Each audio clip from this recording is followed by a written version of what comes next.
laawol kisal ko laawol peewal e ɓantal. الرحيم الحمد لله رب العالمين الحمد لله حمدا كثيرا طيبا مباركا فيه لا نحصي ثناء عليه هو جل وعلا كما أثنى على نفسه. أشهد أن لا إله إلا الله وحده لا شريك له وأشهد أن محمدا عبد الله ورسوله صلى الله عليه وعلى آله وأصحابه وعلى من اتبع سنته إلى يوم الدين وبعد. السلام عليكم ورحمة الله وبركاته. يتي الله سبحانه وتعالى kanko allahu tabaraka wa ta'ala handuɗo e yettore nden o foddi e mayre en jarnimo kanko allahu tabaraka wa ta'ala nemiɗo e dow meɗen nemaji molanaɗi nemaji mawɗi. kanko allahu subhanahu wa ta'ala hebbinɗo nemaji makko ɗin e dow meɗen o waɗani en kala ko tawata gurdam meɗen ɗan no landi. en toromo kanko allahu tabaraka wa ta'ala yo o arsiku en jarnugol mo kanko allahu subhanahu wa ta'ala no o yiɗiri noon no o faalirano. en seeɗo wonde reweteɗo e gonga ala handuɗo e dewal foddi e maggal sina kanko allahu jalla wa ala. en seeɗo wonde nelaɗo on sallallahu alayhi wa alihi wa sallama koɓe jiyaɓe makko kanko allahu subhanahu wa ta'ala koɓe nelaɓe makko kanko allahu tabaraka wa ta'ala. yo allah on ɓeydu mantore nden e dow maɓɓe e kisangal e ɓengure maɓɓe nden e dendanagal sahabaɓe maɓɓe ɓen. aray yeeso ɗum inchallahu tabaraka wa ta'ala aray en andintinay ɗo seeɗa e ko yowodiri e fiyake moƴƴereji ɗi allahu tabaraka wa ta'ala waɗi e ɗeɗo balɗe ɗe tawata ko balɗe 10 arane ɗen e nduɗo lewru wiyetendu lewru donkin ɗum woni fadailu 10 dhilhijja, bimana ɓure ɗe tawata ko ɓure ɗe kanko allahu tabaraka wa ta'ala o ɓanginani en ɗen ka deftere makko e ka sunna nelaɗo on sallallahu alayhi wa alihi wa sallam ko yowodiri e fiyake ɗeɗo balɗe 10 arane e nduɗo lewru teddundu woni nduɗo lewru donkin. en andi allahu tabaraka wa ta'ala o ɓanginani en wonde kanko allahu jalla wa ala o waɗi e nder hitande nden lebbi 12 e nder ɗinɗon lebbi 12 kanko allahu subhanahu wa ta'ala o waɗi e nder ɗinɗon lebbi 4 ɗi tawata ko lebbi horminaɗi. wono o wiri noon kanko allahu jalla wa ala inna iddata ash-shuhuri inda allahi 12 shahran fi kitabillah يوم خلق السماوات والأرض منها 4 هرم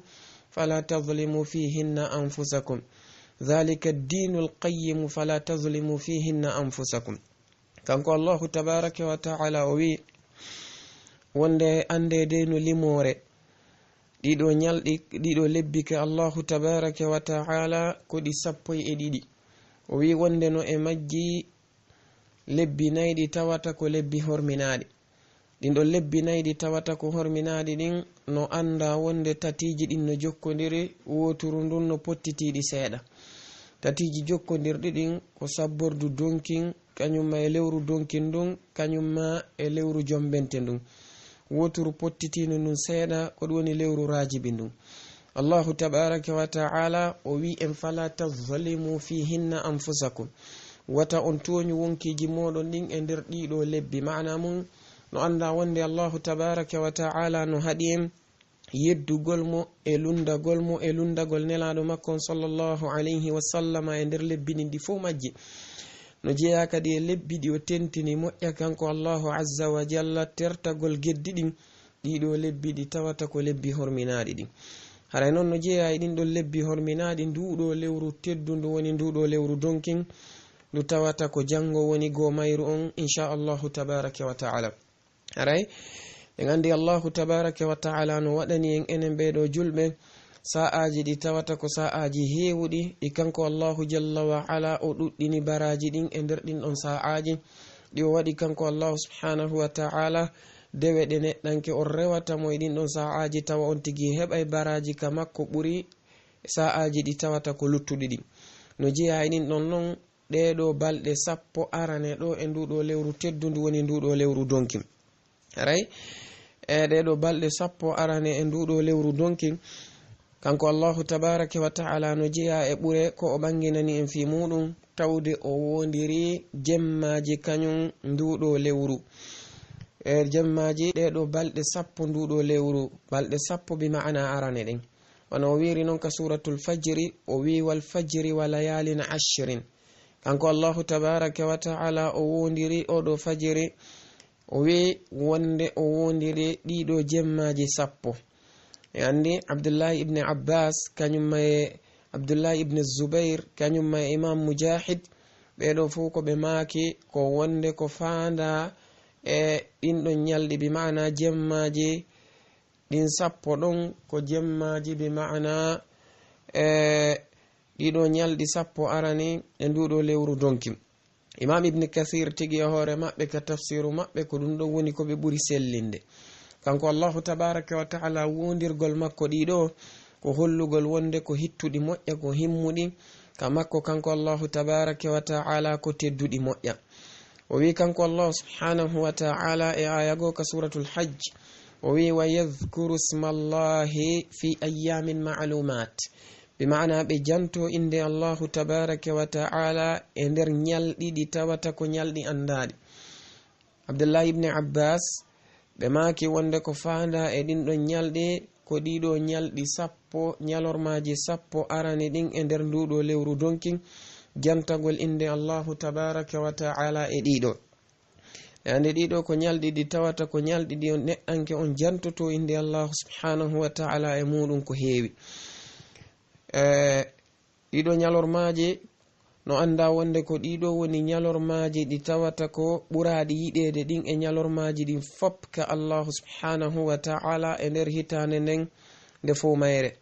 wanno ɗum ɗon koko tabiti e nelaɗo on sallallahu alayhi wa alihi wa sallam wonde ɗiɗo ñalormaji ko kanɗi woni ko ɓuri moƴƴude ko ɓura yiɗede ka Allahu tabaraka wa ta'ala edi ñalormaji luttuɗi ɗin ɗi dendagal majji ko waɗi Sheikh al-Islam ibn Taymiyyah kamɓe tigi ko ɗum ɓe tabintini wana Imam Ibn Qayyim al-Jawziyya ɓe eggiri noon konngol Sheikh al-Islam ibn Taymiyyah ngol ka deftere maɓɓe wiyetende Zadul Ma'ad fi hadi khairil ibad ɓe maki kamɓe Sheikh al-Islam ibn Taymiyyah rahimahullah wonde wano tabitiri noon oɗo jemma laylatul qadr ko kanko woni ko anda ɓurɗo moƴƴude e jemmaji ɗin e nder hitande nden fof awa yo ande kadi wonde ɗeyɗo ñalormaji sappo arani e nduɗo lewru donkin ko kanɗi ɓuri moƴƴude e ñalormaji ɗin ɗi dendagal majji e nder hitande nden ko waɗi nelaɗon alayhi salatu wassalam ɓe makanin e hadith Abdullah ibn Umar radiyallahu anhuma mo tawata Imam Tabarani ɓe fillimo ka Mu'jamul Kabir kamɓe nelaɗo on sallallahu alayhi wa sallam ɓe maaki wonde ma min ayyamin a'zamu inda Allahi subhanahu wala ahabbu ilayhi al'amalu fihinna min hadhihi al-ayyam al-'ashr فأكثروا فيهن من التهليل والتكبير والتحميد kamɓe nelaɗo alayhi الصلاة والسلام ɓe maki wonde ala e ñalɗi ɗin ñalormaji ɗin ñalormaji ɗi tawata ñalɗi ɗi tawata hiɗi ɓuri mawnude ka Allahu subhanahu wa ta'ala walla ɗi tawata no ɓura yiɗede kamakko kanko Allahu tabaraka wa ta'ala golle e majji ɓuri ɗiɗo ñalormaji sappo e nder nduɗo lewru woni ñalormaji arani ɗin ñalɗi arani ɗin e nder nduɗo lewru teddundu woni nduɗo lewru wiyetendu lewru donki kamɓe nelaɗon alayhi salatu wassalamu ɓe maki wonde bi ma'ana ala e nder ñalɗi ɗin fop majji ñalɗi ɗi tawata ko ɓurɗi mawnude ka Allahu tabaraka wa ta'ala ñalɗi ɗi tawata ko ɓuraɗi yiɗede golle e nder muɗum ka makko kanko Allahu tabaraka wa ta'ala ɓuri ɗiɗo ñalɗi balɗe sappo bi ma'ana arane ɗen e nder nduɗo lewru donkin ɓe maki wonde fa akthiru ɗuɗɗine fihinna e nder majji min at-tahlili wiwgol la ilaha illallah wiwgol la ilaha illallah wattakbir kañumma e habbirgol ngol wattahmid kañumma e yettugol mo kanko Allahu subhanahu wa ta'ala aray ɗiɗo jantawuji e jantagol gotimbako makko kanko Allahu tabaraka wa ta'ala e jantagol mangu makko kanko Allahu habbirgol e yettugol mo kanko Allahu tabaraka wa ta'ala. ɗum ɗo koko jeeya e ko ɓuri mawnude e golleji ɗi tawata ko ɗi neɗɗo o watta e nder bi ma'ana ɗiɗo ñalɗi o yetta Allahu subhanahu wa ta'ala e majji. aray kamɓe nelaɗon alayhi salatu wassalam ɓe maki kadi en hadise mo imamul bukhari filli hadis ittaɗo e abdullah ibni abbas radiyallahu anhuma ɓe maki mal amalu fi ayamin afdalu fi hadhihi al ashar. kamɓe nelaɗon alayhi salatu wassalam ɓe maki ala e golleji hay e goti ɓurɗi moƴƴude e nder ñalɗi ɓuri gollugol e nder ɗiɗo ñalɗi sappo arani e nduɗo lewru donki. sahabaɓe ɓe maki walal jihad hay jihadi tigi kamɓe nelaɗon alayhi salatu wassalam ɓe maki walal jihadu illa rajulun kharaja yukhatiru bi nafsihi wa malihi falam yarji' bi shay. ɓe maki kamɓe nelaɗon alayhi salatu wassalamu hay jihadi eɓɓodirta e golle ko neɗɗo gollata kon e golleji moƴƴi e nder ɗiɗo ñalormaji ɗeɗo balɗe sappo arane e nduɗo lewru donkin. si wona neɗɗo yaltuɗo jihadi fi sabilillahi o yaltidi e wonki makko kin e jawdi makko ndin kanko neɗɗanke on o luttoyi ton kadhalika jawdi makko ndi lutti ton tawi o rutto dalika makko hay e hunde mana muɗum ta fure makko on woni ko hippitete ɗon jawdi makko ndin fo kadi ndi lutti ton ko oɗo tun woni mo andanɗa hoorema no eɓɓe golle muɗum ɗen e neɗɗo dariɗo rewi Allahu subhanahu wa ta'ala waɗi moƴƴereji e nder ɗiɗo ñalormaji nduɗo lewru ñalormaji arani ɗin e nduɗo lewru woni nduɗo lewru donki. aray nelaɗon alayhi salatu wassalam no andano wonde kamɓe nelaɗon alayhi salatu wassalam ɓe mawnini moƴƴa hattirde mawningol e golleji ɗin e nder ɗeɗo balɗe sappo arane ko wana noon ardiɓe moƴƴuɓe ɓen kadi e hoore muɗum wona imamu darami ɓe makiri noon fi oɗo neɗɗo tabi'ijo tedduɗo maketeɗo sa'id ibn jubair wonde si tawi hawri laatinoke e bi ma'ana nduɗo lewru ndu natino nduɗo lewru donkin e nder ɗeɗo balɗe sappo arane kamɓe sa'id ibn jubair ɓe tinnotono e dewe ɗen ko tata fayda neɗɗo wawatano eɓɓude hakke ko ɓe wakkilotono kon e rewgol Allahu subhanahu wa ta'ala e nder ɗiɗo ñalɗi. haray ande wonde yimɓe buyno woodi ɓe tawata ɗiɗo ñalɗi tawali ɓe ansi Allahu subhanahu wa ta'ala tawnima ɗiɗo ñalɗi haray wakkilo hara a wonali neɗɗo delfuɗo a wonali neɗɗo amuɗo a wonali neɗɗo mo tawata ko neɗɗo aminkiniɗo ronkinkiniɗo immo wakkilo ɗa rewa Allahu subhanahu wa ta'ala ko waɗi a anda si tawi ko arata tawete. haray goto kala e meɗen yo immo wakkilo moƴƴa o tinno e rewgol Allahu subhanahu wa ta'ala e nder ɗiɗo ñalɗi. haray golleji moƴƴiɗin e nder ɗiɗo ñalɗi no jeeya e muɗum ɗuɗɗingol bi ma'ana ɗeɗo julɗe woni ɗuɗɗingol julɗe nafiloje ɗen ɓawo neɗɗanke on tottude julɗe faridaje ɗin o ɗuɗɗina gollugol nafiloji ɗin ka julɗe hara o wonali neɗɗo mo tata ko delfuɗo neɗɗo amuɗo tawa kanko neɗɗanke on o nafanayi Allahu subhanahu wa ta'ala e nder ɗiɗo ñalɗi ɓe gandi nelaɗon alayhi salatu wassalam ɓe makuno wonde neɗɗanke on yo o wakkilo o sujjana Allahu subhanahu wa ta'ala wano ardi noon ka hadisa mo imam muslim ɓe felli hadisa ittaɗo e thawban radiyallahu an nelaɗon ɓe maki alayka bi kathrati sujudi lillah fa innaka la tasjudu lillahi sajda illa rafa'aka ilayhi biha daraja wa hatta anka biha khati'a. ɓe magi kamɓe nelaɗon alayhi salatu wassalam wonde mi yamirima de ɗuɗugol sujjangol Allahu subhanahu wa ta'ala ko waɗi noon andu a sujjanta Allahu tabaraka wa ta'ala sujudere wotere pet si wona kanko Allahu tabaraka wa ta'ala o ɓantirante sabu nden ɗon faade ka makko daraja ko wana noon kanko Allahu o hefanama kadi bakkatu sabu konko sujjanɗamo ɗon. haray wakkiloɗen ɗuɗɗinen nafiloji ɗin moƴƴa e nder ɗiɗo ñalɗi hara en amali hara en aminkinaki anden ko sa'a mo tawata walla ko sa'aji ɗi tawata ko feƴƴayɗi. haray e no jeeya kadi e moƴƴereji ɗi tata ko watteɗi e nder kañum ɗeɗo balɗe sappo horugol neɗɗo on si tawi o heɓi feere horugol balɗe jeenayi ɗen ɗe fo majje gila ñande goo ha ñande jeenayi ko hunde nde tawata ko hunde moƴƴere hunde tabitunde nelaɗo on sallallahu alayhi wa alihi wa sallam woni yumma meɗen hafsata ɓe makiri noon e andi hadis no ari mo imam ahmad be filli, imam abu dawud filli, e imam an-nasa'i be filli wonde kana an-nabiy sallallahu alayhi wa alihi wa sallama yasumu 9 dhil hijja. kamɓe nelaɗon alayhi salatu wassalamu ɓe latinoke ɓe horayno ɗeɗo balɗe jeenayi ɗe tawata ko balɗe jeenayi arane ɗen e nder nduɗo lewru woni nduɗo lewru donkin. eɗen haray wakkilo ɗen moƴƴa hattirde wakkilagol kala heɓuɗo feere horugol jeenayji ɗin fof yo andu ko baraji woni ko o marana. so heɓali feere horugol ɗi fof arayno sellanamo suɓugol bi ma'ana o hora e nder ɗen ɗon balɗe jeenayi yeru ko Allah subhanahu wa ta'ala newinanimo. so tawi way ɓaali feere ɗum ɗon fof o eto hattirde etagol hara nyande arafa on kan ɗum ɗon kanko neɗɗanke on o wopaali horugol nyande arafa. wonnon ɗen andi wonde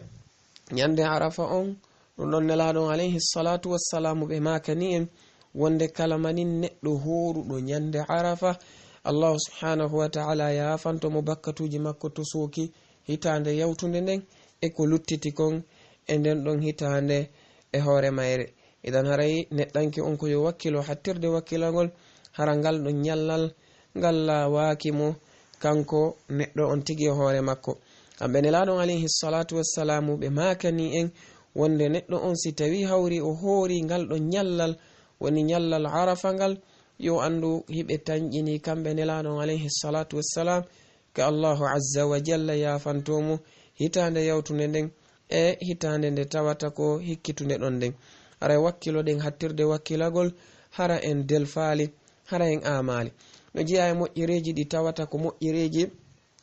e ɗi ɗeɗɗo ɗaɓɓira kadi waɗugol e nder ɗiɗo nyalɗi jantagol inde Allah subhanahu wa ta'ala, ɗuɗɗingol jantagol inde Allahu tabaraka wa ta'ala, gilay jangugol Qur'an on tigi o heewa jangugol Qur'an o eto o timmina Qur'anare nden e nder ɗeɗo balɗe haysi tawi hawri ko laawol gotol. kanko neɗɗanke on si tawi wata jangude Qur'anare nden fof o ɗetta yeru ko o wawi kon o janga ɗum ɗon o fillinno o heɓa baraji ɗin. kono noon o ɗuuɗa kadi waɗugol ɗiɗo kabbirali ko waɗi noon ɗo waɗi karmo ko ɓe yaruɓe wonde kabbirali ɗin ko ɗi fuɗɗi ko gila ma'ana e oɗo jemma hande e ha nyande hewtoyi nyande 13 on woni si alansara on julama fi kala ɓurɓe ɗudde ɓen ko yaari wonde kabbirali ɗin ko fuɗɗoto ko ka fajiri nyande arafa. ala kulli hal tabiti e sahabaɓe ɓe tata ɓe habbirayno e nder ɗiɗo nyalɗi ɗi fo majji no jeeya e maɓɓe wana Abdullah ibn Umar radiyallahu anhuma e baben maɓɓe tigi e Umar ibn al-Khattab radiyallahu anhu e Abu Hurairah radiyallahu anhu. aray on tigi wakkilo moƴƴa o habbira ɗiɗo kabbirali Allahu akbar la ilaha illa Allahu akbar wallahu akbar walillahi alhamd maɗum o inna Allahu akbar la ilaha illa Allah wallahu akbar walillahi alhamd ma o inna Allahu akbar kabiran. aray neɗɗo on heewa kadi tubugol rutto ka Allah subhanahu wa ta'ala o heewa wi'gol subhanallahi walhamdulillah la ilaha illa Allah wallahu akbar o heewa wi'gol subhanallahi wa bihamdihi subhanallahi alazim o heewa juulugol e nelaɗon alayhi salatu wassalam e ko nandi sifa ɗin ɗon piiji. no jiya e moƴƴereji ɗi tawata neɗɗanke on o waɗay kadi e nder kañum ɗiɗo nyalɗi e bi ma'ana ko ittugol sadaka e nder ɗiɗo nyalɗi kadi ko golleji ɗi tata ko moƴƴi jokkugol enɗan kadi e ɗiɗo nyalɗi mana muɗum kala golle moƴƴe ɗen e nder lewru e nder ka sharia dina islam no shar'inana neɗɗanke o waɗugol e nder ɗiɗo nyalɗi. aray e ko wana noon kadi fi oɗo layya kala neɗɗo mo Allah subhanahu wa ta'ala arsiki o wakkilo o layyo kanko neɗɗo on. aray ɗen mari tanbihi mo watten ɓe gandi oɗo layya si tawi neɗɗanke on layyike nelaɗon alayhi salatu wassalam ɓe makuno wonde baraji makko ɗin Allahu tabaraka wa ta'ala windanaymo moƴƴereji yeru leeɓi kañum mummuntewon kun o layyi kun. idan haray wakkilo ɗen hattirde wakkilagol marɓe feere ɓen ɓe layyo hara yimɓe ɓen delfali ɓe amali e ɗum ɗon. aray yimɓe ko inata ko wonde si tawi hawri a fuɗɗike layi a haray hande kadi waɗɗike ma e ko lutti kon fo ɗum ko haalaji ɗi tawata na selluɗi neɗɗo on si tawi tun o heɓi feere saga nde o heɓi feere wo ko yo layyo saga nde o heɓari feere wo aray o naati e ɓe nelaɗo alayhi salatu wassalam layyanino ɓen e mofte maɓɓe ɗen. aray yimɓe noon ɓe tawata ko anniyiɓe layyagol ɓen ara yoɓe andu gilay oɗo jemma kamɓe on e wona yoɓe fembo, wona yoɓe ɓoru leeɓi e maɓɓe, wona yoɓe fembu fus e maɓɓe, wona leeɓi ley wuddu, wona leeɓi ley nalki, wona leeɓi ɗinka hoore, wona leeɓol hay gotol, wona kadi yoɓe herñu peɗali maɓɓe ɗin wona tabitir noon e yumma samata wonde nelaɗo alayhi salatu wassalam ɓe haɗuno ɗum ko ɗum cheikh Usaymin ɓe maki rahimahullah wonde mo waɗi ɗum ɗon tawi naganto fawi mo ɗum o heɓa e bakkatu haray koye ɓe habbo ha ɓe layyo si ɓe mema goɗɗum e ɗin ɗon piiji wona noon kadi koɓolum e barme makko o ittata si wona hara daruri yettike ha ka wawata ittude ɗum ɗon inno fo koyo kanko neɗɗanke on o haɗi to haray ɓen torodiri goto kala e meɗe yo findintin siɓɓe muɗum ɓen fi muɗum o andintina ɓe e oɗo jemma o andintina kadi ɓen gure makko nden fiwata ɓe faɗe ɗiɗo baraji molanaɗi en turki allahu subhanahu wa ta'ala yo hawri nden en e sawaba o arsika en gollugol ɗiɗo golleji weltinayɗimo e nder ɗeɗo balɗe o jaɓana en kadi golleji ɗin o yaafo en dendagal bakkatuji meɗen ɗin o waɗa e yimɓe ɓe tawata ko yimɓe aljanna firdaus o danda e lette makko ɗen hada wa billahi tawfiq wa salllahumma wa sallim wa barika ala nabiyina muhammad wa ala alihi wa ashabihi wa man ittaba'a sunnatahu ila yawmiddin. assalamu aleykum wa rahmatullahi wa barakatuh. laawol kisal ko laawol peewal e ɓantal.